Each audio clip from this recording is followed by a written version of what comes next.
billahi minasyaitonir rajim. Bismillahirrahmanirrahim. Assalamualaikum warahmatullahi wabarakatuh. Alhamdulillahi rabbil alamin. Wassalatu wassalamu ala asyrafil anbiya'i wal mursalin sayyidina wa habibina Muhammad wa ala alihi wa ashabihi ajma'in. Summa amma ba'du. Sahabat Ekisma dimanapun berada yang dicintai oleh Allah Subhanahu wa Ta'ala, alhamdulillah pada pekan ini kembali lagi bersama di media Facebook ini ya Kesma.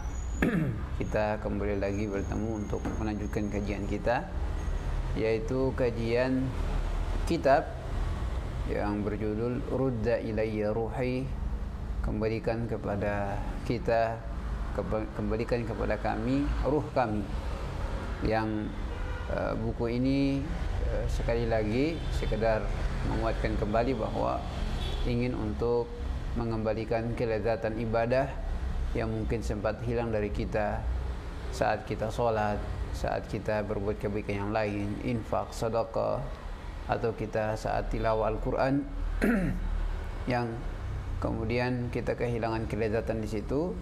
Sebagaimana yang sama-sama kita ketahui bahwa kelezatan itu tidak hanya ada pada hal-hal yang haram, tapi pada ketaatan pun Allah titipkan padanya kelezatan yang melebihi kelezatan manapun. Kita berharap dengan kitab ini yang menginginkan agar kembalikan lagi ruh ke dalam hati kita, hingga setiap ibadah yang kita lakukan kita merasakan kelezatannya. Sahabat Ekisma yang dirahmati Allah, kita pada pertemuan sebelumnya kita sudah menjelaskan tentang beberapa hal agar dengannya kita memulai proses untuk penyembuhan diri kita. Dan awalnya kita sudah menjelaskan tentang beberapa hal yang bisa dibilang sebagai sebuah tindakan atau upaya untuk mendiagnosa apa yang salah dari kita, dengan menyebutkan tentang hati dengan segala macamnya, hati yang hidup, hati yang mati, dan hati yang berpenyakit. Dan juga kita sudah jelaskan tentang kaidah yang sangat populer baik di dunia kedokteran, bahkan itu pun lebih utama diterapkan pada dunia hati, jadi alam ilmu hati, ilmu qulub, bahwa al-waqayatu khairun minal ilaj. Mencegah hati kita ini untuk tidak tercemar dengan virus kemaksiatan, noda dosa, itu khairun, lebih baik dibandingkan daripada kita mengobatinya. Jadi kalau di kedokteran yang bersifat fisik sering kita dengar yang mencegah itu lebih baik daripada mengobati. Tidak hanya diterapkan, kaidah itu diterapkan pada dunia kedokteran saja, tapi juga pada dunia hati pun demikian. Bahkan memang Allah Subhanahu wa Ta'ala menyebutkan hati kita ini lemah. Kita ini lemah. Jadi hal-hal tertentu yang menyambar hati kita sangat mudah untuk terpengaruh dengannya. Sebab itulah kita butuh penjaga yang menguatkan kita hingga tidak masuk ke kemaksiatan atau ketidaktaatan kita kepada Allah. Jamaah yang Allah cintai, dan kita juga menyebutkan tentang perkataan seorang ahli hikmah. Kata beliau, masalul qalbi masalul bait lahu sittatu abwab. Jadi hati kita ini seperti rumah, dia memiliki enam pintu, dan pintu inilah pintu yang akan dimasuki oleh setan, yang dengannya akan merusak benteng kita yang terakhir adalah hati kita. Adapun pintu yang pertama yaitu al-lisan, dan kita sudah membahasnya. Yang kedua adalah al-basar, yang ketiga adalah as-sam'u, yang keempat adalah asyam wal yadan, dan seterusnya. Jadi lisan kita, penglihatan kita, pendengaran kita, penciuman kita, tangan kita, dan kaki kita, dia adalah pintu-pintu yang sangat mudah dimasuki oleh setan, lalu kemudian akan merusak benteng kita terakhir, hati, hingga dia akan menguasai seluruh yang paling berharga, seluruh apa yang berharga dalam hati kita, yaitu iman kita.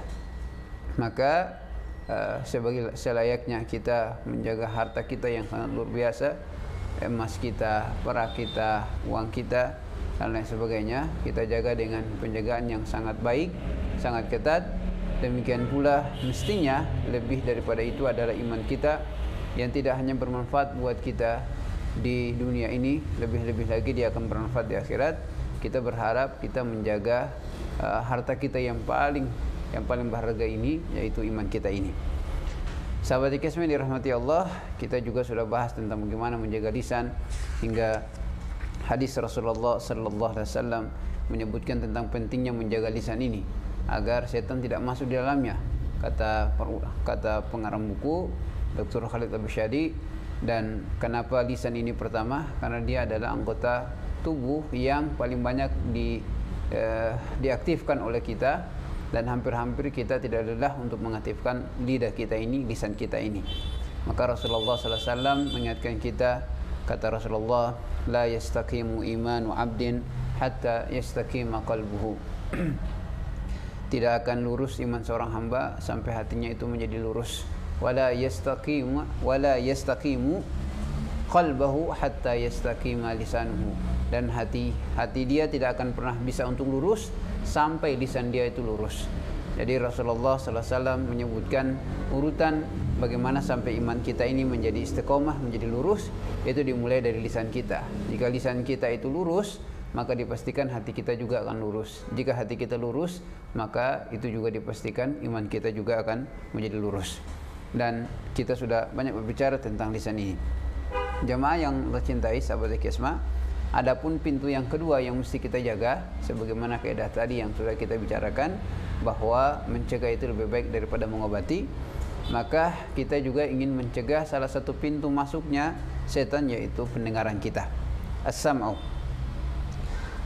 Qala ba'dul ulama, berkata pengarang buku, as-sam'u afdalu minal basar, bahwa pendengaran itu dia lebih baik daripada penglihatan. Mengapa demikian?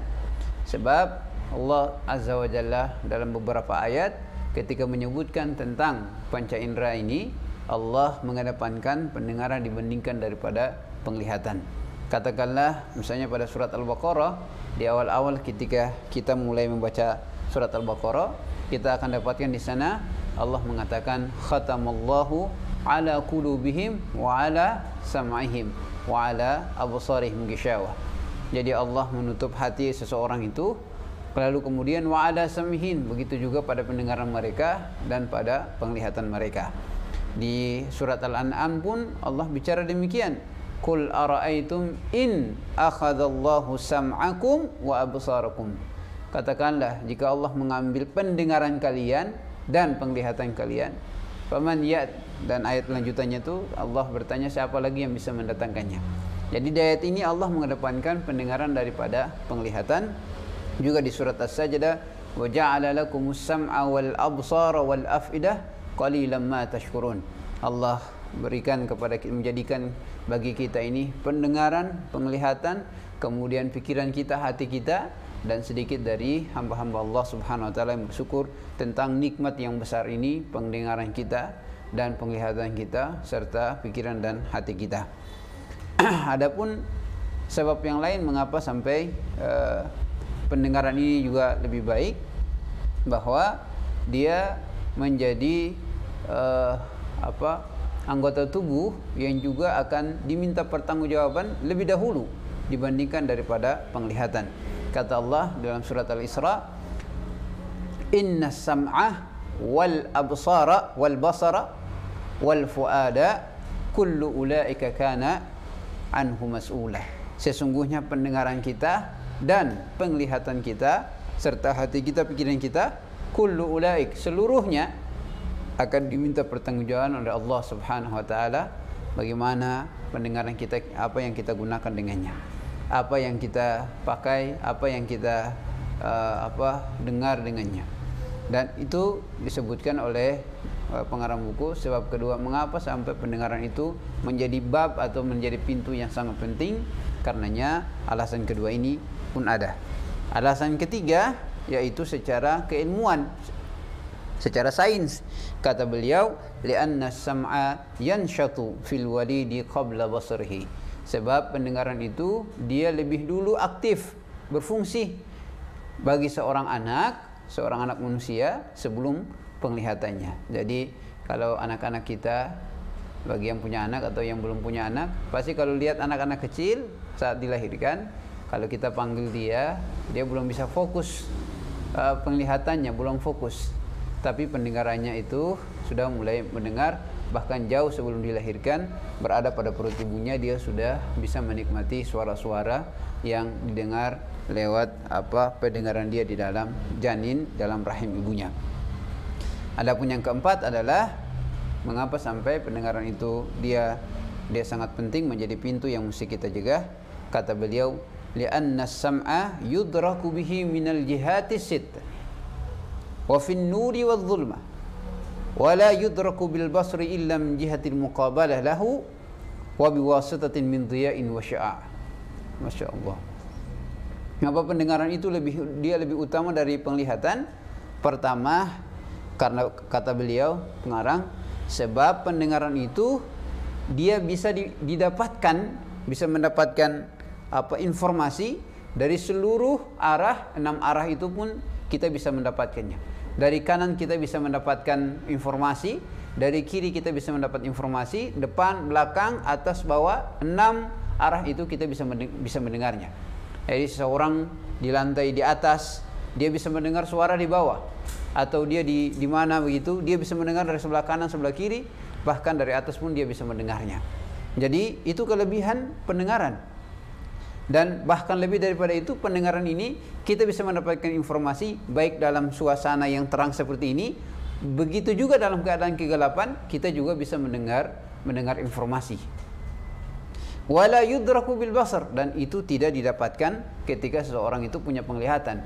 Sebab penglihatan itu kita hanya bisa mendapatkan informasi itu saat sesuatu yang ingin kita ketahui berada di hadapan kita. Itu saja. Lalu yang kedua, kita bisa mendapatkan informasi dari sesuatu itu kapan? Ketika objek yang ada di hadapan kita itu berada pada situasi yang terang. Adapun gelap, maka mata kita sulit untuk mendapatkan informasi tentang objek yang ingin kita dapatkan. Jadi 4 alasan ini, kata pengarang buku ini, cukup menjadikan bahwa pendengaran kita ini mesti penting dijaga dengan baik. Sebab beberapa 4 alasan tadi, ayat Allah SWT dengan penjelasan secara sains, kemudian dengan yang terakhir yang keempat, maka kita mesti menjaga pendengaran kita dengan baik. Mana yang mesti masuk, mana yang tidak boleh masuk, kemudian mana yang penting kita dengar, mana yang tidak penting untuk kita dengar. Maka dia penting untuk mendapatkan penjagaan ini. Tentang betapa pentingnya penjagaan terhadap pendengaran ini, Al-Haris Al-Muhasibi berkata, seorang al-arif billah, yaitu Al-Haris Al-Muhasibi. Ini seorang arif billah yang sangat luar biasa. Beliau menjelaskan tentang pendengaran, perlu adanya penjagaan terhadap pendengaran ini. Kata beliau, walaysa min jarihatin ashaddu dararan 'alal 'abdi ba'da lisanihi min sam'ihi. Tidak ada anggota tubuh yang dimiliki manusia ini yang mendatangkan mudarat yang besar setelah lisannya dibandingkan telinganya. Li'annahu asra'u rusul ilal qalb. Sebab dia adalah utusan yang paling cepat sampai ke dalam hati seorang hamba. Wa aqrabu wuqu'an fil fitnah, dan dia sangat cepat lagi mendatangkan fitnah kepada seorang hamba.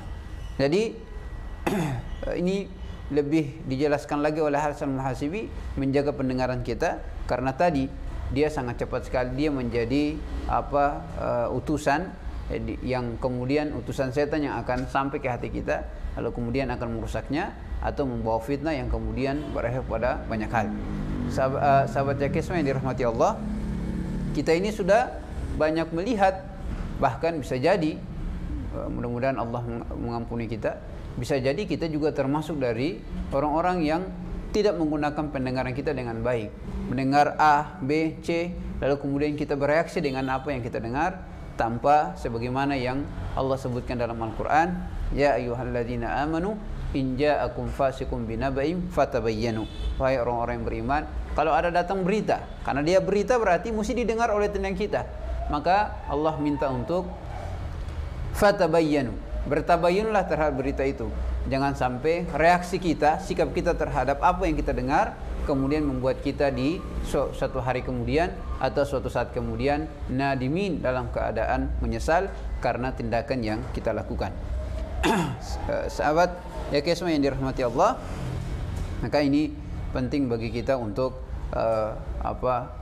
menjaga telinga kita, pendengaran kita dari hal-hal yang kemudian akan mengotori hati kita, sebab dia salah satu bagian dari utusan yang hendak dilepaskan oleh setan yang merusak hati kita. Jamaah yang Allah cintai, maka yang pertama di sini kita kata beliau, wa hadzani at-tariqani la budda lana min ilqa'i mazid min ad-daw wa yadkhulu asy-syaitanu sughra sam'i min tariqaini yu'addiyani ilaihi wa huma asy-syahwatu wa syubha. Kata beliau, dari pintu telinga ini itu setan masuk dengannya dengan dua jalan besar, dua cara besar. Yang pertama adalah syahwat, dan yang kedua adalah dengan cara syubhat. Jadi telinga kita yang akan dimasuki oleh dua hal itu yang akan merusak hati kita. Pertama dengan syahwat, dan yang kedua adalah dengan syubhat. Adapun syahwat, kata beliau, ya ayyuhal asyiq sam'ahu qabla tarfihi fa innal udhuna ta'shiqu qabla al-aini ahyanan. Kata beliau, wahai engkau perindu, al-asyiq ya, yang kasmaran, yang telinganya rindu sekali kasmaran, qabla tarfihi, sebelum matanya, fa innal udhuna ta'shiqu qabla al-aini ahyanan. Kadang-kadang telinga ini lebih dulu merindu dibandingkan mata kita. Wa jayshul ishqi qad yadkhulul qalb min babis sam'i qabla an yadkhulaha min babil basar. Dan tentara-tentara al-ishqu, kerinduan dan lain sebagainya itu kadang dia lebih masuk ke hati melalui pendengaran dibandingkan penglihatan. Kita katakanlah misalnya ketika kita menyebutkan tentang Rasulullah, kita belum pernah melihatnya, tetapi kita mendengar nama Rasulullah SAW, kita mendengar bagaimana para ulama menjelaskan tentang fisik Rasulullah, menjelaskan tentang perangai, akhlaknya, budi pekertinya, lalu kemudian kita mencintai Rasulullah SAW meskipun kita belum melihat wajah Rasulullah SAW, dan berharap mudah-mudahan dengan mendengarnya lalu kemudian Allah mengizinkan kita untuk melihat wajah Rasulullah sebelum nanti kita lihat di akhirat. Jadi ini menegaskan bahwa kadang memang pendengaran itu lebih merindu pertama dibandingkan mata kita.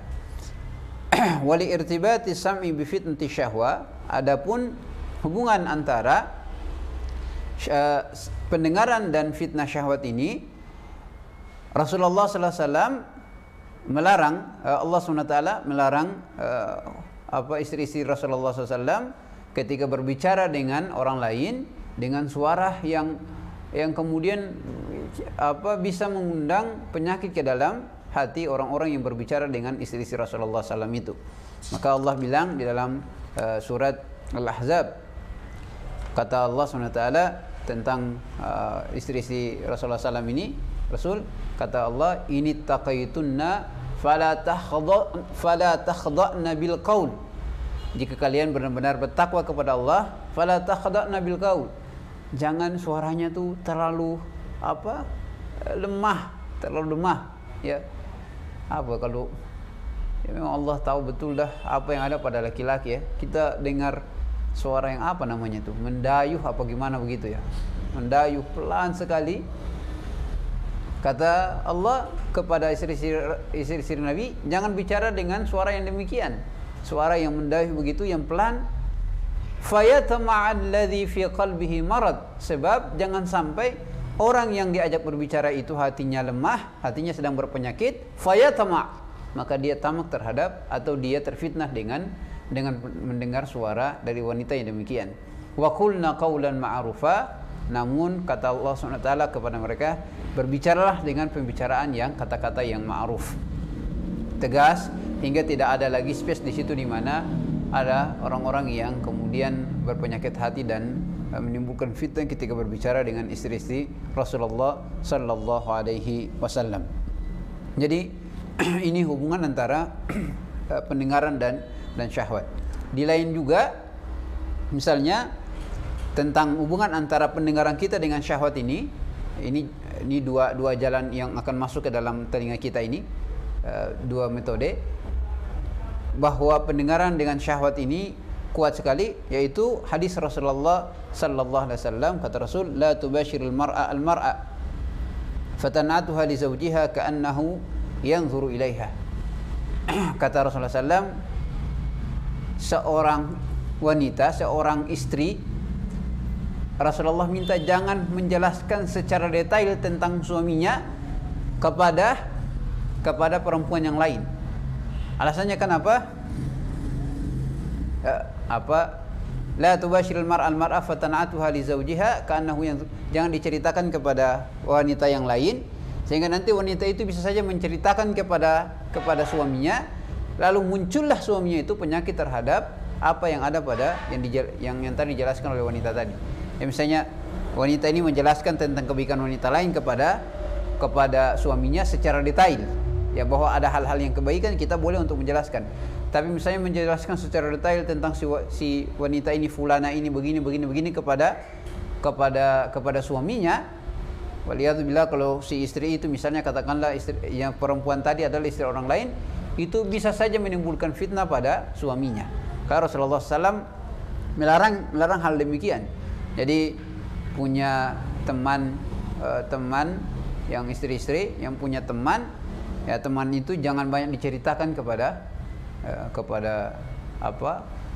suaminya, sebab ka'annahu yanzuru ilaiha. Soalnya kalau diceritakan tentang ya sifatnya, fisiknya laki-laki itu disebutkan di sini ka'annahu yanzuru ilaiha. Dia bisa saja berimajinasi tentang perempuan yang diceritakan tadi itu secara lengkap. Itu kelebihan laki-laki, berimajinasi tinggi. Allah SWT tahu hal demikian. Maka Rasulullah SAW memerintahkan kita untuk tidak melakukan hal demikian. Baik, jadi itu metode pertama, setan masuk melalui telinga kita, yaitu dengan syahwat. Adapun yang kedua adalah dengan syubhat. Jadi disebutkan dalam hadis Rasulullah SAW, diriwayatkan oleh Abu Hurairah, kata Rasulullah SAW, yushakun nas yatasa'aluna hatta yaqula qailuhum. Mungkin ada manusia ini bisa-bisa kita ini bisa-bisa saja kemudian banyak bertanya sampai kemudian ke tingkat di mana seorang akan mengatakan hadza Allahu khalaqal khalq. Tapi bertanya banyaklah tentang ini. Kata dia, ini Allah ciptakan ini. Faman khalaqallah? Jadi kalau Allah menciptakan ini, lalu kira-kira siapa yang menciptakan Allah? Pertanyaannya, siapa yang menciptakan manusia? Ya, Allah yang menciptakan. Nah, pertanyaan berikutnya lagi, kalau begitu siapa yang menciptakan Allah? Fa idza qalu dzalika, kalau ada orang, kata Rasulullah SAW, kalau ada orang mengatakan demikian, faqulu huwallahu ahad, katakanlah bahwa Allah itu satu, ahad, esa. Allahus samad, Allah itu as-samad, yang berdiri sendiri, tidak bergantung kepada siapapun. Lam yalid wa lam yulad, tidak beranak dan tidak diperanakan. Walam yakun lahu kufuwan ahad, dan Allah tidak sama sekali pun sama dengan, menyerupai dengan apapun. Tidak ada satupun yang sekufu, yang sama dengan Allah SWT. Summa liyatful, setelah itu dia meludah 3 kali ke sebelah kirinya, wal yasta'iz min syaitan, dan dia berlindung dari syaitan. Jadi sampai bayangkan pertanyaan itu disampaikan lalu kemudian masuk ke dalam telinga orang, lalu dia menjadi syubhat. Jamaah sekalian dirahmati Allah, sahabat Yakisma, kita banyak dapatkan begini di sekarang. Orang nonton YouTube, yang kita tahu betul ada beberapa hal dalam agama ini yang tidak bisa dijelaskan secara mentah-mentah kepada orang-orang lain, orang secara umum. Biasanya pembahasan-pembahasan tertentu itu hanya ada pada orang-orang yang memiliki keilmuan khusus. Misalnya tentang sifat-sifat Allah yang biasanya hanya dijelaskan oleh para ulama. dan seterusnya, atau pada hal tertentu tentang fikih yang secara detail yang kadang-kadang kalau dijelaskan kepada orang-orang awam dan pengetahuan mereka tidak sampai di situ, kita justru menimbulkan fitnah kepada mereka. Jadi pendengaran ini sampai ke telinga mereka, mereka tidak fahami dengan baik, lalu kemudian muncullah fitnah di antara mereka. Ya, di zaman sekarang yang orang banyak bertanya tentang apakah ayah dan ibu Rasulullah SAW itu dari penduduk neraka dan seterusnya, dijelaskan pada orang-orang awam yang sebenarnya kita faham betul ini tidak tepat untuk dijelaskan kepada orang awam, sebab ketidakmampuan mereka atau tidak memiliki pengetahuan yang mendasar tentang persoalan ini, atau bagaimana penjelasan tentang Allah al-istiwa, yastawi alal arsh, Allah bersemayam di atas arsh, yang dijelaskan kepada orang awam, kemudian muncullah fitnah di antara kaum muslimin ini. Sahabat kisah yang dirahmati Allah, makanya Imam Ali bin Abi Thalib menyebutkan hadisun nasa ala qadri uqulihim, bicara kepada orang sesuai dengan kadar pengetahuan dia, pendidikan dia. Sebab jika kita tidak bicara sesuai dengan kadar pengetahuan dia dan pendidikan dia, maka yang muncul adalah fitnah, dan itu keterikatan antara pendengaran dan syubhat yang disebutkan oleh Imam Ali bin Abi Thalib, sebagaimana juga tadi hadis yang dari Rasulullah sallallahu alaihi wasallam mengingatkan kita tentang betapa jalan kedua yang dimasuki oleh telinga kita, yaitu syubhat, sangat-sangat berpengaruh pada hati kita dan juga pada pikiran kita. Sahabat kisah dirahmati Allah, kita berharap mudah-mudahan kita bisa menjaga, kita bisa mencegah telinga kita dari hal-hal yang tidak baik yang kemudian akan merusak hati kita. Pakai telinga kita untuk mendengar hal-hal yang baik, mendengarkan tilawah, mendengarkan zikir, mendengarkan salawat, mendengarkan mau'izah, nasihat yang baik, mendengarkan kata-kata yang kemudian memunculkan keoptimisan pada diri kita. Hindari pembicaraan tentang hal-hal yang kemudian hanya memperkeruhkan hati kita, sebab yang demikian akan membuat kita semakin selamat, hati kita semakin bersih hati kita, dan dengannya Allah subhanahu wa ta'ala meridhai kita karena Allah mendapati hati kita dalam keadaan bersih. Sahabat IKSM yang dirahmati Allah, sangat besar harapan kita agar Allah subhanahu wa ta'ala berikan ma'unah, pertolongannya, agar kita bisa menjaga pendengaran kita. Saya kira demikian penjelasan kita pada hari ini, yaitu tentang pintu kedua dari hati, yaitu pendengaran. InsyaAllah pada pertemuan berikutnya kita akan menjelaskan lagi pintu yang ketiga yang dimasuki oleh setan ke dalam hati kita, yaitu al-qadaman, kaki kita. Aqulu qouli hadza wa astaghfirullah wa sallallahu ala sayyidina Muhammad wa ala alihi wa sahbihi wa sallam walhamdulillahi alamin. Assalamualaikum warahmatullahi wabarakatuh.